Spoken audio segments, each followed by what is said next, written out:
क्या आप cast barrier को तोड़ पाएंगे? यहाँ पे हमेशा कास्ट बेस्ड पॉलिटिक्स हुई है। नहीं, ये देखिए, मैं इसका बड़ा इस पर ऑब्जेक्शन करता हूँ। आप लोग पूरे इंडिया में नेटवर्क चला रहे हैं, जब आप बिहार में आते हैं तो ये कहते हैं कि बिहार में कास्ट बेस्ड पॉलिटिक्स होती है। ये फैक्ट नहीं है। आप बताइए कि आप कर्नाटक में जाते हैं तो क्या वहां लिंगायत और बोकालिगा फैक्ट नहीं है? हम ये नहीं कह रहे वहां नहीं हो रही, हम कह रहे हैं यहाँ हो रही। तो क्या आपने किसी कर्नाटक के मुख्यमंत्री के दावेदार से, नेता से, सांसद से पूछा कि भाई कर्नाटक में आप कास्ट बैरियर तोड़ पाएंगे? क्या आंध्र प्रदेश में कम्मा रेड्डी कापू का राजनीति नहीं हो रहा है? लेकिन जब आप चंद्रबाबू नायडू और जगन मोहन रेड्डी को इंटरव्यू करते हैं तो उससे ये नहीं कहते कि कास्ट बैरियर आंध्र में तो बिहार पे पूछेंगे ना। नहीं, वहां पर भी आपने नहीं पूछा है, आज तक नहीं पूछा किसी ने नहीं। ये बिहार के प्रति कहीं ना कहीं बायस दिखाता है। आप जब योगी जी को इंटरव्यू करते हैं तो ये नहीं पूछते हैं कि यूपी में आप कास्ट बैरियर तोड़ पाइएगा। मेरे भाई, गुजरात में खाम थियरी हमने पढ़ा सुना देखा है। खाम थियरी क्या है? क्षत्रिय, हरिजन, आदिवासी, मुस्लिम, कांग्रेस उसी से राज करती थी। उसको तोड़ने के लिए भाजपा वालों ने पटेल और अदर ओबीसी का कॉम्बिनेशन बनाया। क्या आपने मोदी जी से, केशुभाई पटेल से, बघेला जी से या कांग्रेस के नेताओं से पूछा कि भाई आप गुजरात में कास्ट के बैरियर को कैसे तोड़ेंगे? देखिए, कास्ट भारत में एक सच्चाई है, समाज की सच्चाई है। जो भी बात समाज की सच्चाई होगी वो राजनीति में भी आपको दिखेगा। उसका डिग्री अलग अलग हो सकता है, लेकिन अगर समाज में कास्ट है तो राजनीति में भी कास्ट होगा। समाज में भ्रष्टाचार है तो राजनीति में भी भ्रष्टाचार होगा। समाज में अगर हिंदू मुस्लिम की भावना है तो राजनीति में भी दिखेगा।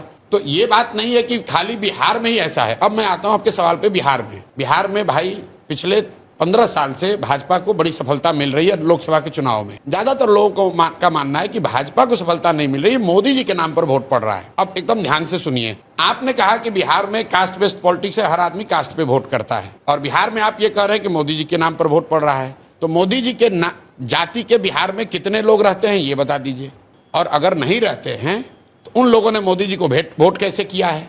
अगर हर आदमी जाति पर ही वोट कर रहा है तो बिहार में मोदी जी को वोट किसने किया ये बता दो, क्योंकि मोदी जी की जाति का तो बिहार में कोई नहीं है।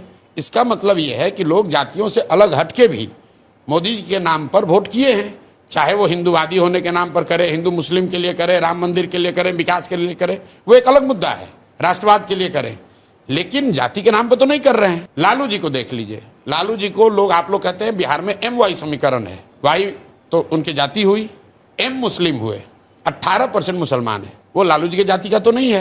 वो लालू जी को क्यों वोट करता है? वो इसलिए नहीं कर रहा है कि वो जाति का है, इसलिए कर रहा है कि वो भाजपा को वोट दे नहीं सकता है, तो डर के मारे लालू जी को देता है। नीतीश जी की जाति का कब बोलबाला था यहाँ पर? नीतीश जी की जाति की कितनी संख्या है बिहार में? 2% से कम नीतीश जी की जाति की संख्या है। तो नीतीश जी जब तक मुख्यमंत्री नहीं बने थे तो क्या हमने किसी एनालिस्ट ने कहा था कि उनकी जाति का बोलबाला हो जाएगा बिहार में? ये जो धारणा है कि आपकी जाति की संख्या ज्यादा होगी तो आप जीत पाएंगे, ये सिर्फ बिहार नहीं, पूरे इंडिया का हमसे आंकड़ा ले लीजिए।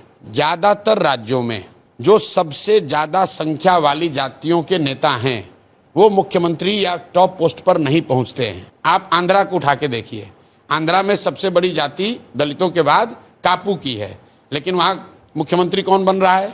वो कम्मा